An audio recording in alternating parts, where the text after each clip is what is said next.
Just an hour before my sister-in-law's wedding, I went into labor, and my mother-in-law took my phone and locked me in the bathroom, saying to hold off for a while, so that I don't steal sister-in-law's spotlight and ruin her special day.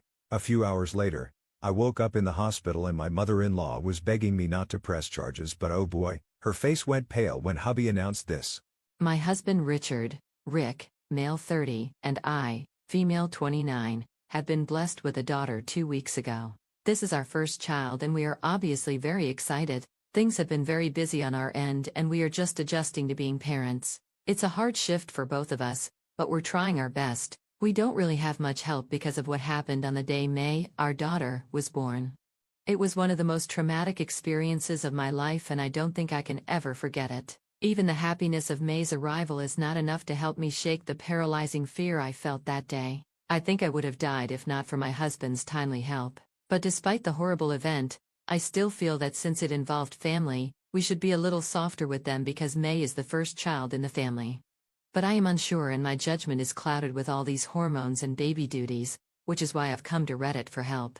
This story might be long and has a lot of characters, so please bear with me. Rick has 2 sisters, Anna and Emma, and both of them are younger than him. Anna is 28 and Emma is 24. I have a very good relationship with both of them and I think there is no animosity between us. We aren't very close since all of us are busy in our careers and don't meet that often. Emma doesn't even live in the same city as us, but we try to catch up once in a while and stay connected via texts or calls.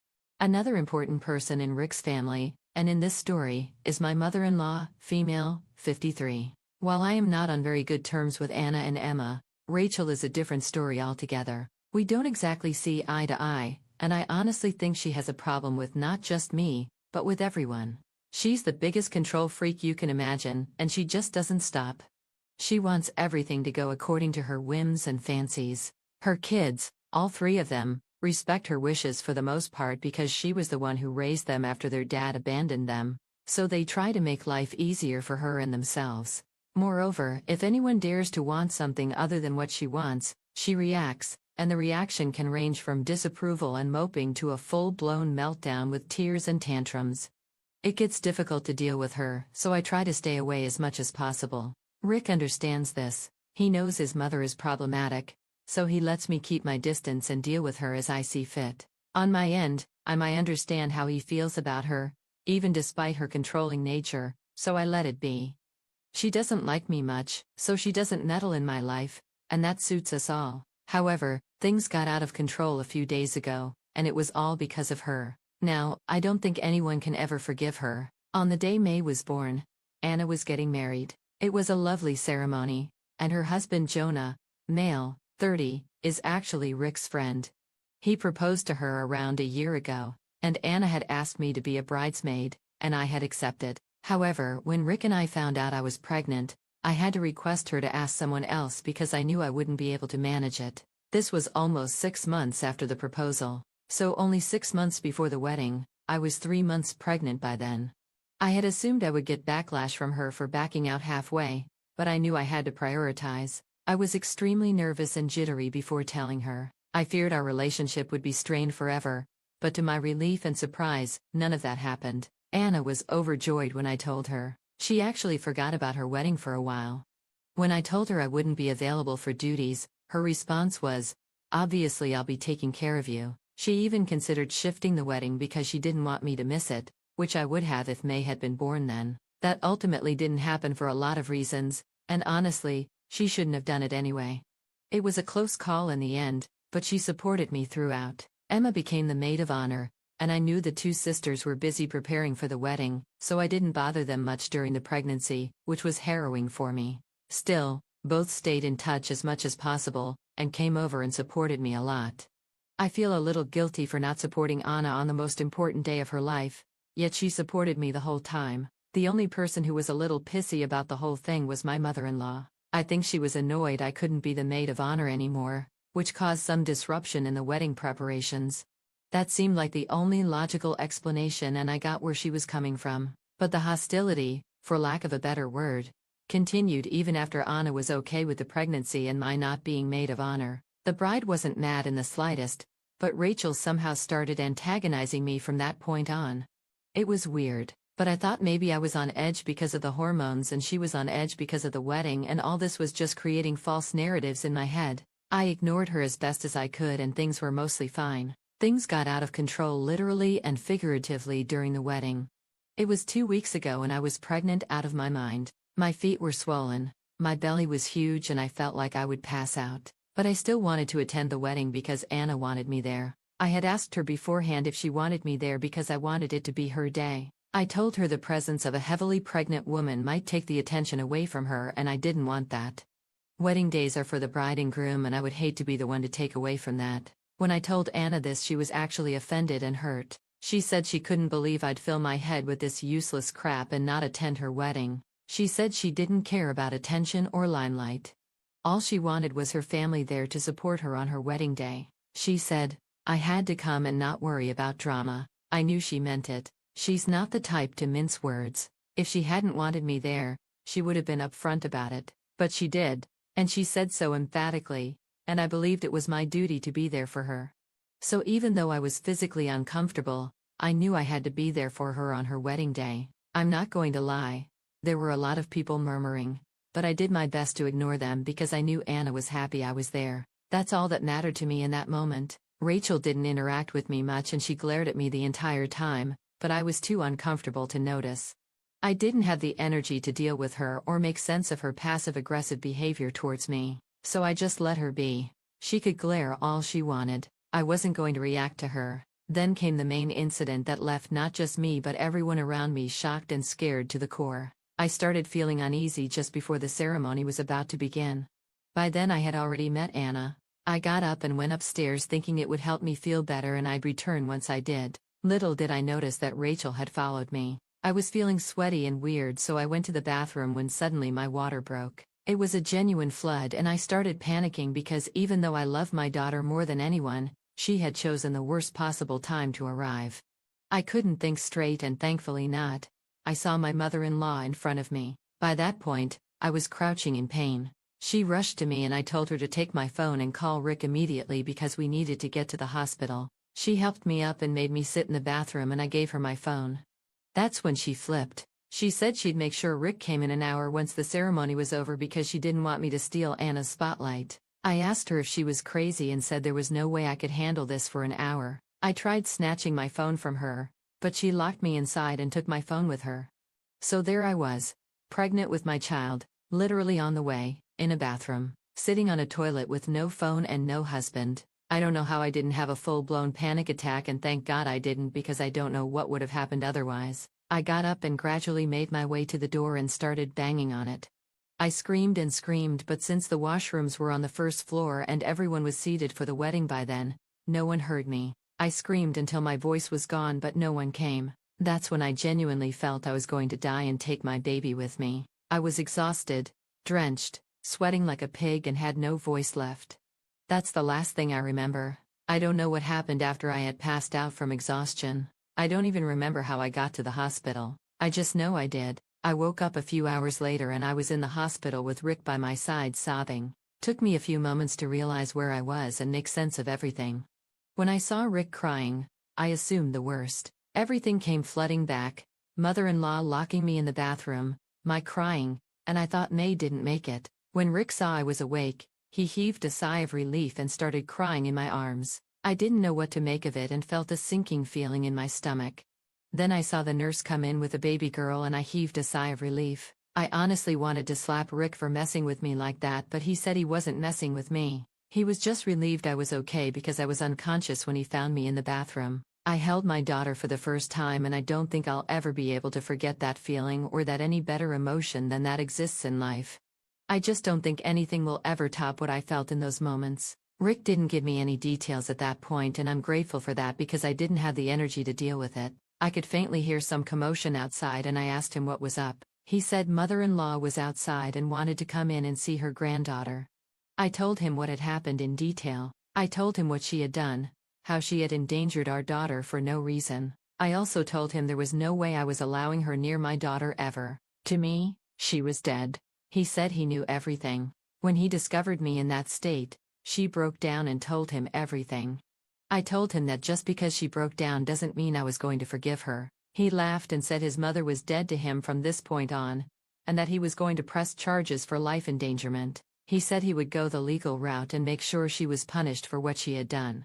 When I heard him say that, I felt a weight lifted off my shoulders. I know he loves his mother, all three of them do, but after the stunt she pulled, which could have cost me and my daughter our lives, I was in no mood to forgive her. If Rick had chosen her over me, our marriage would have been over. There would be no coming back from that. And somewhere deep down, I anticipated that he might choose his mother because despite everything, she had worked very hard to raise them. Maybe I wasn't expecting him to stand up for me the way he did, but I'm not complaining at all. If anything, it has made me love him more, if that's even possible.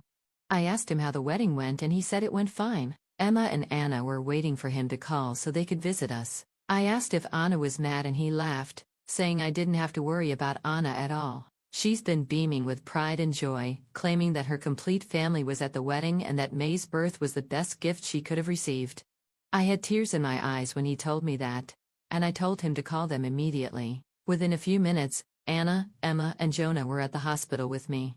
The best part? Anna and Jonah were still in their wedding clothes, and Anna said there was no way she was going to pass up the chance to take a wedding picture with her niece. I started bawling full on, and it was such a heartwarming moment. After the picture, I apologized to Anna for ruining her day. She hugged me and said I was looking at it all wrong. I had made her day. I told her about mother-in-law's behavior ever since we announced the pregnancy, and Anna said the only thing I did wrong was not telling them sooner. Maybe they could have put a stop to her drama. I told her I didn't want to cause trouble and Emma chimed in, saying any amount of trouble was fine as long as I was safe. I have tears in my eyes even typing this because that's when I knew they loved me like family. I wasn't just Rick's wife to them, I was family. Anna is one of the best women I know. She's so secure, so happy. No wonder she is where she is today. I really don't know how Rachel is so different from her children. It's like they saw her and realized that's not what they wanted to become. It's weird, but I don't care. It was beautiful. Mother-in-law was still outside apparently, and Anna had told her on her way in that she would make sure Rick and I pressed charges. Mother-in-law wanted to come in and meet May, but I didn't want her anywhere near me. Anna said we needed to keep ourselves safe from her. Anna apologized to me, feeling she hadn't addressed her mother's overprotective instincts or made it clear enough that she had no problem with my pregnancy. She said that if she had, maybe the incident could have been avoided. I told her she had made me feel safe and there was no way she was at fault. All the while, Rick was outside talking to mother-in-law. When I was discharged and came home with May, 2 or 3 days later, Rick told me what he and mother-in-law had talked about. He said he had informed her he would be pressing charges and that she could eat us because nothing would change that. He also told her she was never allowed in May's life. She was not her grandmother in any capacity. She chose to put my life and my unborn child's life in danger over an assumed slight that didn't even concern her. He also said all the money he had been giving her, mother-in-law was living off of Rick's and Emma's money, would be substantially reduced. And that's when she started crying, saying she had slaved away her whole life for the kids and didn't deserve this. Rick told her that while he knew and appreciated all she had done for them, that didn't mean she had control over their lives. He said she was in the wrong and he had been ignoring or making excuses for everything she did for years, but not anymore. When it came to May and me, she needed to know she had crossed a huge boundary and proven she was not safe to be around, especially since Anna never had a problem. Rachel said that as a mom she understood that Anna hadn't wanted me there to steal the spotlight, but Anna overheard and tore into her. So we are proceeding with the case, that's for sure, but Rick will handle it because I have a newborn to care for and can't be arsed with this drama. Rick said he would handle it. None of the siblings are willing to talk to her anymore. Anna has completely cut her off, and Emma only talks to her when necessary, and Rick and I are obviously no contact. I don't think mother-in-law anticipated this, and maybe she genuinely meant to protect Anna, however twisted it sounds. I'm not defending her, not in the least, but I still feel bad for her because it all backfired so horribly. Now a part of me wonders if they should talk it out with her because it feels wrong and bad to me. I don't know, maybe I'm not thinking straight. I know if I mention this to Rick he'll fly off the handle. He's furious with her and can't even look at her right now. I hadn't anticipated this, but here we are. Update 1. Well, any reconciliation is off the table forever. I know I haven't updated in a long time, but well, I'm a new mom, so between keeping myself and my kid alive, I've been busy. The good thing is that May turns 8 weeks old in a couple of days, and we're all super excited. Anna and Jonah have been real sweethearts, helping Rick and me a lot. Emma had to go back to work but calls almost every day.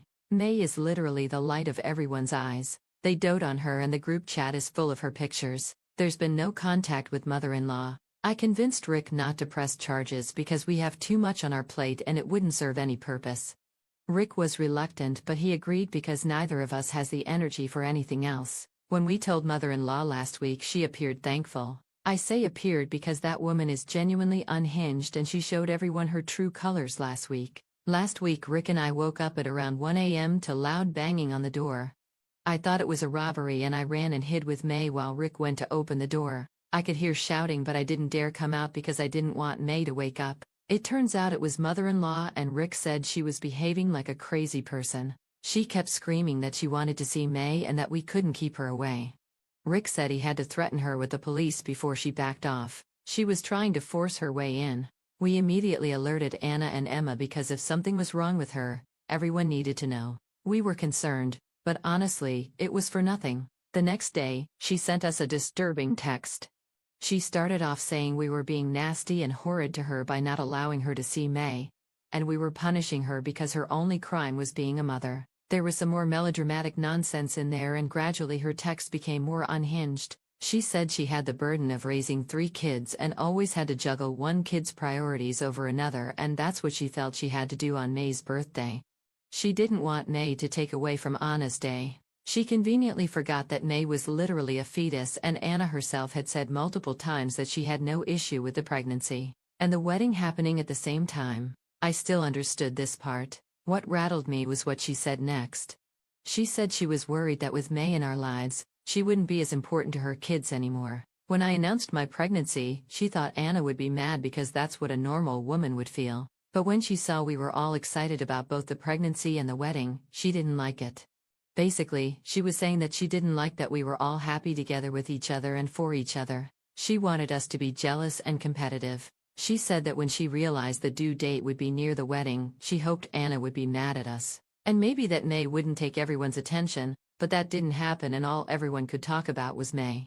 She said she felt disrespected that a baby who wasn't even born had taken her place as the uniting factor for the siblings. She said more things and was still typing when I asked Rick to block her. I told him she was deranged and unsafe for me and all of us. I've had a constant headache since seeing those messages.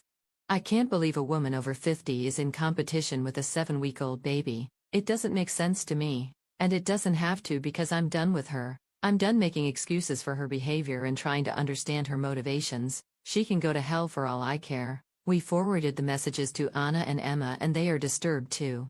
They think she might be having a manic episode, and Emma said she will fly down to get mother-in-law checked at a facility. I think it's a good idea, but I'm staying out of it. This behavior is crazy and I don't want anything to do with her anymore. Update 2. We have a restraining order against mother-in-law. She didn't try anything again, but we're being cautious.